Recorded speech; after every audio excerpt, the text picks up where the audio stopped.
Lo anticipado, Héctor Paglia, economista, está junto a nosotros para que analicemos lo que está sucediendo en este momento en el mundo. Héctor, me acuerdo la última vez en que estuvimos presentes, ya se veía venir un poco esto, sobre todo con la crisis de los subprime en los Estados Unidos, y decíamos, o vos decías, esto es impredecible. Y de golpe este globo se infló demasiado y nadie sabe hasta dónde va a crecer. ¿Cuál es tu punto de vista? Sí, indudablemente esta es una crisis que, como decíamos en aquella oportunidad, va teniendo una dinámica en donde indudablemente cuál es el límite y cuál es el punto final todavía es una incógnita. De por sí los propios bancos están haciendo estimaciones muy diversas acerca de cuál es el monto de las pérdidas que van a tener que soportar a partir de lo que fue primero una fuerte caída en los precios de los inmuebles, luego la caída y el en default, digamos, de las hipotecas de baja calidad y el temor que existe, cierto ya en el mundo y reconocido por los principales actores, llámese presidente de la Reserva Federal, secretario del Tesoro de Estados Unidos, presidente del Banco Central Europeo, y el presidente del Fondo Monetario Internacional que ha dicho que esto va a afectar a los países emergentes. Exactamente, y cómo va a afectar esto el principal motor que tiene la locomotora de la economía mundial, que es el consumo en Estados Unidos. Entonces, el panorama yo creo que no hay que soslayarlo.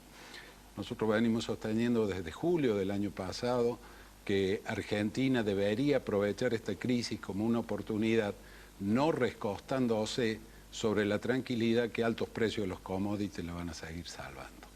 Hasta ahora no vemos este tipo de medidas, no vemos que se estén estudiando, sino que existe una ciega confianza en que el mundo le va a seguir sonriendo a Argentina y esto, desde nuestro punto de vista, no es tan así. Ahora, las repercusiones que generalmente hay en los diarios de este tema es lo inmediato, es decir, lo que pasa con las bolsas.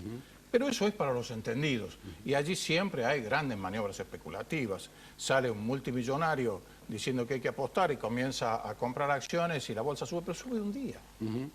Y después esa euforia vuelve a bajar y hay algunos que en la diferencia se quedan con cientos de millones de dólares. Ese, digamos así, que es el termómetro de la crisis, pero la crisis subyace. La crisis con los temores al consumo en los Estados Unidos son ciertos. Hay índices claros que ya se están tomando de que efectivamente se está llegando a una recesión. Como se está en proceso eleccionario, ninguno de los candidatos se anima a decir, señores, tomemos medidas ya, señor Bush, tome medidas ya, porque van a decir, cualquiera de los dos que lo diga, va a decir, está especulando políticamente. De manera tal que yo creo que es un problema doble porque hay como una especie de hacer el trabajo del avestruz, es decir, esconder la cabeza en el piso, ¿no? Sí, lo que pasa es que, como bien señala usted, hay indicadores que son meramente coyunturales, sobre todo en época de crisis, la alta volatilidad que tienen los mercados bursátiles, los propios mercados cambiarios, no son los que están señalando claramente cuál es el devenir de la economía mundial. Tenemos que buscar otros tipos de indicadores como son el consumo, como son las expectativas del consumidor, ir viendo cómo estos van evolucionando e indudablemente que los últimos datos que ha provisto la economía de Estados Unidos, sobre todo, indican que claramente se está a las puertas de una recesión. Las medidas de política económica o de política monetaria también lo han ratificado. Estados Unidos, luego de estar en irrisorias tasas del 1%, saltó en 2 años al 5,25% y prácticamente en enero bajó un punto 25 y hoy está en 3%. Claro, tasa. Dos bajas consecutivas. O sea, esto está denotando que hay conciencia de que el problema es mucho más grave que lo que se lo planteaba en una primera instancia y que se ha tomado una decisión, priorizar que la caída económica sea lo más suave posible, lo más corta en el tiempo y relegar el problema inflacionario que indudablemente va a venir tras cartón luego que tanto la Reserva Federal como el Banco Central Europeo han inundado de dólares y euros el mercado para sostener precisamente el sistema financiero. Claro, y eso es lo que más preocupa porque después de lo sucedido en Estados Unidos, inmediatamente ha reaccionado Europa. Y entonces tenemos las dos de los tres principales bloques del mundo embarcados en una carrera que uno no sabe realmente dónde va a terminar. Y cuando escucho las declaraciones de personas como el presidente del Fondo Monetario Internacional advirtiendo que esta es una crisis que va a llegar a los países emergentes, aquí en Argentina, que ya sabemos que todas las crisis que han sucedido en el mundo nos han afectado y que ahora nos creemos inmunes, decimos, señores, esto no es así, reaccionen. Es decir, ¿cómo tendría que reaccionar Sí, Argentina? basta recordar la historia reciente. En pleno tequila se creía que se iba a poder seguir tomando crédito internacional. De hecho, la propia Córdoba estaba gestionando en pleno tequila endeudamiento para su sector público.